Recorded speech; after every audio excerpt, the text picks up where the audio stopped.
Je suis de ceux qui sont pas contents de la sortie du président Cabral Libye concernant sa difficulté à travailler avec les gens qui ont travaillé avec le régime. J'estime qu'il a manqué l'occasion à ce niveau de montrer son côté rassembleur. Tout à fait. Parce que la destinée du Cameroun fait aujourd'hui que il faut un leader qui soit capable de travailler avec toutes les factions. Personnellement, j'ai été touché par cette sortie et j'ai trouvé que notre président national a manqué le coche. Peut-être qu'au sortir d'ici, j'aurai une demande d'explication en me disant « Mais comment tu peux accepter que notre président s'est trompé ?» Mais il s'est trompé. Cabral Libye ne peut pas penser diriger le pays en faisant de l'exclusion. En disant je ne vais pas travailler. S'il dit qu'il ne va pas travailler avec ceux qui ont travaillé avec le régime, est-ce qu'ils vont travailler avec ceux qui sont dans le régime actuellement?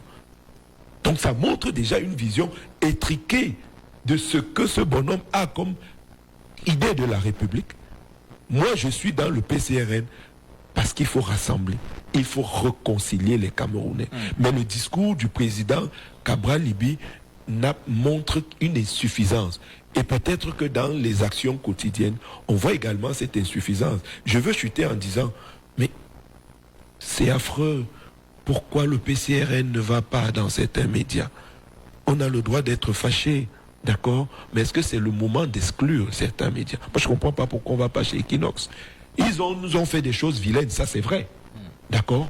Mais nous qui avons cette vision rassembleuse, où on doit apporter un message à tous les Camerounais, lorsqu'on manifeste déjà ce réflexe de rejet, chaque fois qu'on a contrarié, je crois qu'il nous manque des atouts pour pouvoir diriger tout un pays. Autant on peut faire ce reproche au PCRN aujourd'hui, autant on fait ce reproche au régime actuel concernant nos compatriotes du Nord-Ouest et du Sud-Ouest.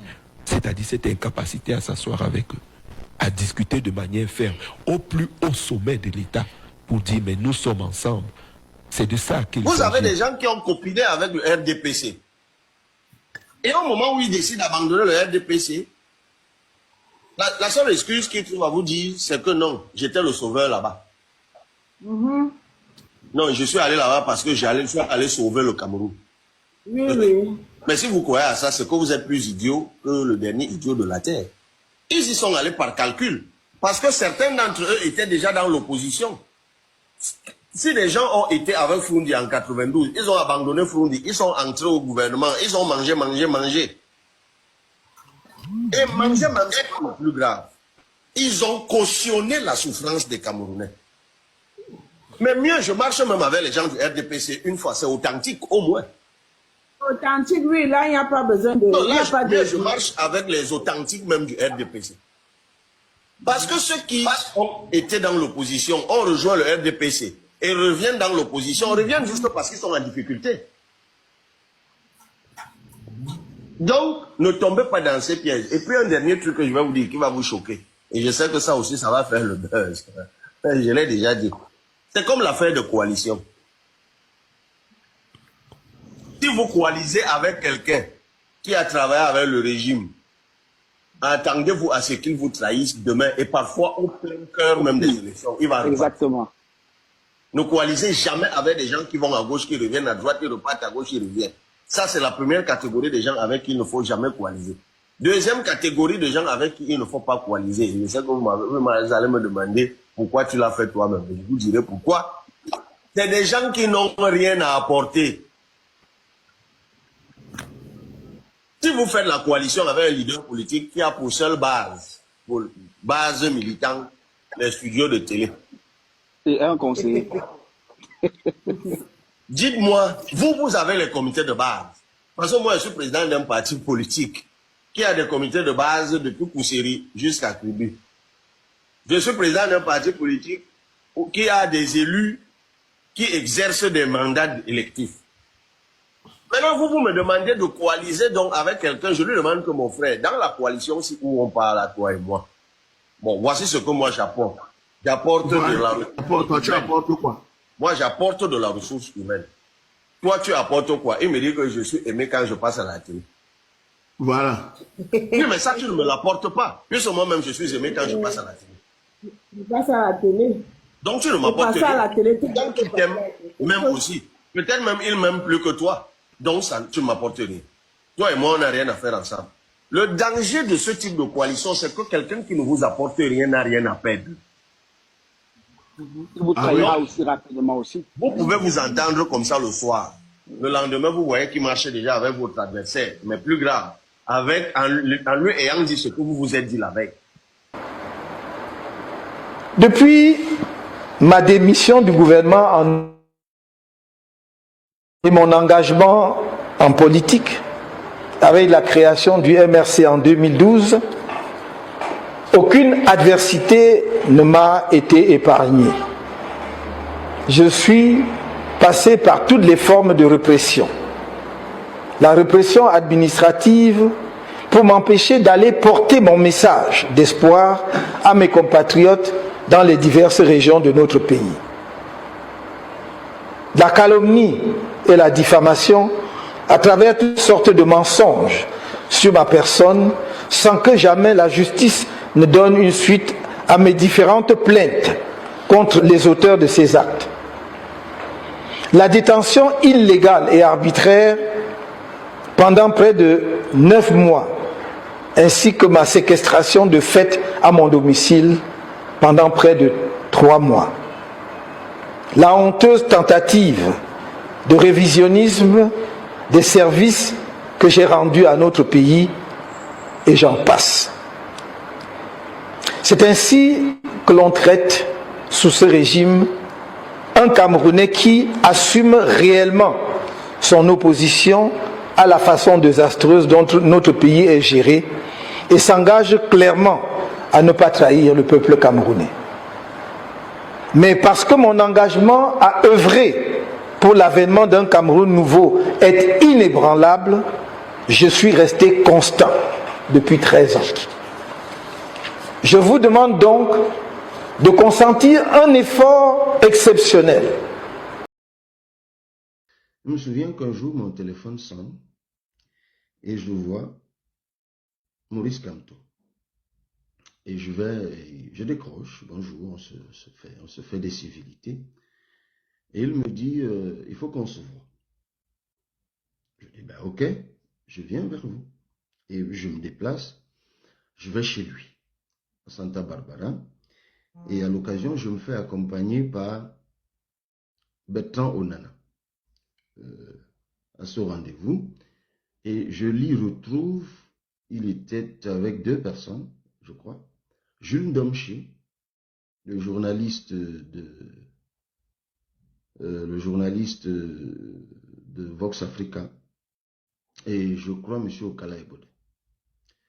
Mais en fait, tout ça avait été bien arrangé, hein, parce que voilà, Vox Africa, quelque temps avant, j'avais rencontré Jules, que je connais depuis longtemps, d'abord à Soir, je crois, voilà, on a été à Soir ensemble, et puis j'étais chroniqueur à Vox Africa, où il était le patron, donc on se connaissait depuis longtemps, mais quand j'étais entré en politique, j'étais plus trop chroniqueur, mais on s'était retrouvé comme ça fortuitement, quelque part en ville, et il m'a dit, bah, écoute Cabral, on va vers les élections, il serait bien que les forces politiques assez importantes puissent mutualiser. Je lui dis, mais moi, je n'ai pas de souci. Il me dit, bah, oui, mais moi, je veux organiser un rendez-vous avec le prof. Si tu es d'accord, je le fais. Donc, il n'était pas surprenant de le trouver avec le prof lorsque je m'y suis rendu. Et nous avons discuté avec beaucoup de cordialité. On a évoqué l'hypothèse d'une mutualisation entre nous. Et nous sommes très vite tombés d'accord sur une approche. Déjà à l'époque, nos militants respectifs ne s'aimaient pas beaucoup. Bon, ça, c'est un secret de polichinelle. Donc, nous nous sommes dit, pour amener nos militants à s'aimer, il faut qu'ensemble, nous posions un certain nombre d'actes sur le terrain. Et au moment où on s'est même vu, on n'avait pas encore convoqué le corps électoral.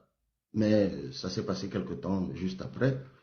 Et dans notre feu de route qu'on avait arrêté ce jour-là, il était question que nous allions sur le terrain ensemble, mobiliser les gens à s'inscrire sur les listes électorales, que nous organisions en tout cas un certain nombre d'activités, donc je crois qu'on avait arrêté la liste. Et puis, deuxième chose, on est tombé d'accord que nous deux, nous ne serions pas candidats, que c'est l'un d'entre nous qui devait l'être, et que le choix de l'un d'entre nous interviendrait un peu plus tard, histoire déjà, comme je l'ai dit, de travailler ensemble, de laisser aussi la porte ouverte à d'autres leaders politiques ou organisations politiques de nous rejoindre. Et puis on s'est dit plus tard, on allait dégager lequel d'entre nous pouvait être candidat. Et on a convenu au terme de cet échange de coucher tout ce que nous nous étions dit sur du papier dans une sorte d'accord politique. Et nous nous sommes donc donné rendez-vous plus tard. On a donc confié la charge à nos collaborateurs de rédiger, un document. Et j'ai mis Bertrand Onana sur le coup, et lui, il a mis Jules Ndomché sur le coup. Donc, une semaine par là, je crois, après, une dizaine de jours, Bertrand Onana, qui me représentait là-bas, enfin, dans ce petit groupe de travail, m'appelle, il me dit, ben voilà, nous avons conçu un petit document, il faut que tu valides. Il me l'a envoyé par WhatsApp. Et il me dit, si tu valides, ben voilà, c'est bon, on peut demander, je vais dire à Jules de dire au prof aussi de nous dire quand il pense qu'on peut se voir. Et moi, je lui dis tout de suite, écoute Bertrand, dans cette affaire, rédiger un document de cette nature, enfin, c'est pas bien compliqué. Maintenant, sur la forme, on a même la chance d'avoir le prof avec nous, il saura corriger les questions de forme et tout. Donc, si lui, il est d'accord avec ça, ben, on se voit. Il me dit, OK. Et ce jour, je me rappelle toujours comme si c'était hier, je revenais d'une action, d'un meeting à Obala. Et quelques temps après, mon téléphone sonne, et c'est le prof qui m'appelle, il me dit, bon, écoute, j'ai reçu le document que l'équipe que nous avons mise en place a fait, et il faut qu'on se voit. Je lui dis, OK, prof, il n'y a pas de souci, moi je viens chez vous. Il me dit, non, la dernière fois tu es venu chez moi, bon, maintenant il ne faut plus venir chez moi, je viens plutôt chez toi, à ton bureau. Bah, à l'époque, on avait un petit bureau à l'avenue Kennedy qui nous avait été, en fait, c'était une salle de réunion que Joseph Pouagam, qui y tenait le siège de son association, nous avait prêté, parce qu'à l'époque, on n'avait pas les moyens de s'offrir un siège. Et bien, je lui dis, nous, on a un petit Kajibi qui nous sert d'espace de travail à l'avenue Kennedy. Et puis, à cette heure-ci, il se faisait déjà un peu tard, on était dans les 18h, 19h. Je lui dis, souvent, à cette heure-ci, l'ascenseur ne marche pas, donc vous allez devoir vous taper 4 étages à pied pour rentrer. Donc, c'est peut-être mieux que je vienne chez vous. Il me dit, non, j'insiste. Ben, on se voit. Oui, quelqu'un dit immeuble Shell. C'était derrière l'immeuble Shell. Et ben, je dis, OK, prof, on s'y retrouve donc tout à l'heure. Et on y va. On se retrouve là-bas. Et je le trouve au parking avec Jules Ndomché. Et moi, je venais de Bala avec Abdourahmane Mokhtar, qui est ici. Hamatoukour Gandhi, qui est membre du bureau politique du PCRN également. Et puis Bertrand Onana, et on monte donc ensemble dans mon bureau. Et puis je lis le document. Moi, je trouve que le document est fidèle à ce qu'on s'est dit. Je sors mon stylo pour signer. Et je lui dis non, on va peut-être pas signer comme ça tout de suite. Il y a quand même des préalables qu'il faut aborder. Et sur le coup, je suis surpris. Je regarde Bertrand Onana qui comprend le sens de mon regard et qui, lui, sur le coup, immédiatement s'énerve un peu. Et arrête Jules tout de suite et lui dit, bah, écoute, tu m'embarrasses quand même devant mon leader à moi, parce que s'il y avait des préalables à cette affaire, nous étions ensemble au parking tout à l'heure, quand il nous a retrouvés, tu aurais pu m'en parler. Et ça donne lieu à une courte chamaillerie un peu, enfin, entre Jules et lui, et tout de suite le prof prend la parole. Alors, je ne sais pas si Mokhtar est là, parce que je vais le faire monter pour qu'il dise la réponse qui a été donnée par le prof ce jour-là. Alors, Mokhtar, je suis en train de te faire monter. Je voudrais que tu t'exprimes. il est déjà monté. Il répond. Oui, je l'ai fait monter. Alors, Mokhtar, est-ce que tu es là? Mais c'est en train de tourner. Hein, Il est en pause café. Oui, il va oh là arriver. là. Il Est-ce que va quelqu'un peut arriver. l'appeler? Que quelqu'un l'appelle direct sur sa ligne Il pour est là. qu'il vienne. Il est là. Pour qu'il vienne. Il doit avoir un problème de connexion. Ça part, ça vient ou bien il est en train de prendre un appel. Non, Ok. c'est l'appel. Bon, de toute façon. C'est bon, président, je suis là. J'étais en Alors, train de prendre un appel. oui, alors s'il te plaît, est-ce que tu peux dire rapidement aux gens ce qui s'est passé le jour où on s'est vu avec le prof Kamto dans mon bureau? Ah, ok, président. C'était en 2018. On sortait d'une descente, je pense, vers Oubala. Nous sommes rentrés à 21h. On est arrivé à notre ancien QG qui était à l'immeuble CNPS, à l'avenue Kennedy. Monsieur Kamto était là. Il était presque 20h, je pense. 20h. Il est venu avec Jules Ndomché. À cette rencontre, il est venu à Jules Ndomché. Toi, il y avait moi et Gandhi nous attendait. Dans la réunion, c'était toi, moi, Prof Kamto et Jules Ndomché. Il était question de parapher un document qui mettait en place, qui fixait les bases d'une collaboration, d'une collaboration en vue de surveiller le vote et une collaboration d'action même sur les activités. Et après, les discussions devaient se poursuivre pour savoir qui allait être devant entre vous deux.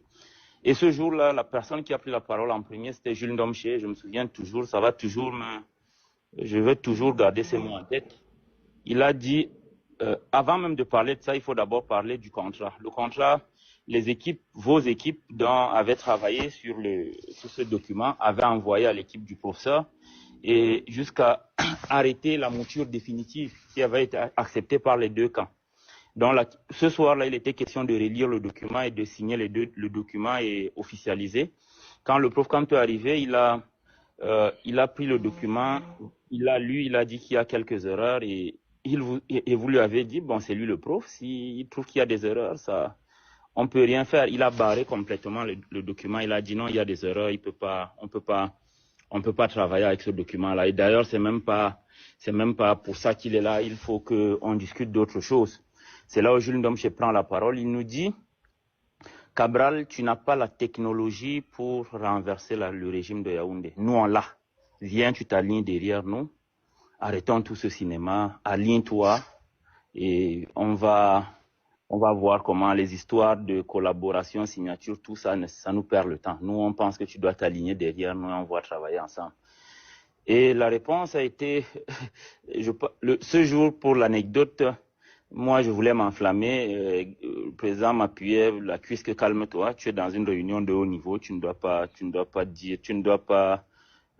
tenir certains propos. Donc, je me suis calmé. J'ai rien dit.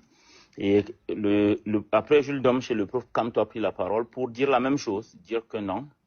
Lui, il pense vous deviez vous voir quand il a annoncé. Il y a eu beaucoup d'appels téléphoniques, il y a eu un buzz terrible autour de ça. Donc, à partir de là, il considère que vous êtes quelqu'un d'important. Moi, la question qui m'était venue en tête, c'est avant, est-ce qu'il ne considérait pas qu'on était important? Mais bon, ça, c'était mon avis. Et qu'il considère qu'on doit plus perdre le temps, le mouvement que vous étiez en train de diriger à l'époque, qui était 11 millions de citoyens, parce que il y a 11 millions d'inscrits. Le mouvement 11 millions d'inscrits devait simplement se mettre dans la mouvance du MRC et continuer. À cette sollicitation, vous lui avez dit que vous n'êtes pas seul dans le parti politique, dans le mouvement. Vous deviez parler avec vos cadres. Et après la réponse de vos cadres, vous allez revenir vers lui. Et Jules Ndomché a dit que non, vous devez répondre tout de suite, que c'est de la roublardise et tout et tout. Ils ont parlé longuement et on s'est séparés là. Ils se sont levés un peu fâchés, ils sont partis. Voilà ce qui s'est passé. Ok, merci beaucoup. Certainement, certaines parties, peut-être que vous aurez... Non, ça va. C'est une anecdote que beaucoup de gens ne connaissent pas. C'est une séquence de vie sur laquelle je ne reviens pas souvent. Mais puisqu'on parle de coalition aujourd'hui, il fallait quand même que les gens sachent qu'il y avait eu des discussions entre nous et que alors qu'on avait convenu de quelque chose au premier rendez-vous, ben, cette chose-là a été complètement balayée du revers au deuxième rendez-vous, et puis il n'était plus question de respecter ce qu'on avait convenu, mais plutôt que je m'aligne. Et c'est sur ces entrefaites que les échanges qu'on avait s'étaient arrêtés. Donc, depuis lors, moi je vous disais tout à l'heure que je suis constant. Je pense que et Mokhtar, il ne faudra pas beaucoup t'éloigner, parce qu'il y a un autre témoignage que tu vas faire tout à l'heure. Je suis resté constant, j'ai toujours pensé que il faut mutualiser. Mais il ne faut pas non plus faire de la coalition et de la mutualisation un fétiche. Absolument pas. Moi, j'ai un gros problème avec ce fétichisme. Et qui s'apparente à de la diversion. Parce que parfois, vous voyez, on s'accroche sur quelque chose, on répand un sujet dans l'opinion et on donne l'impression aux gens que c'est par là que le changement aura lieu. Et à chaque fois, on contourne l'essentiel, qui pour nous a toujours été les inscriptions massives sur les listes électorales, le vote massif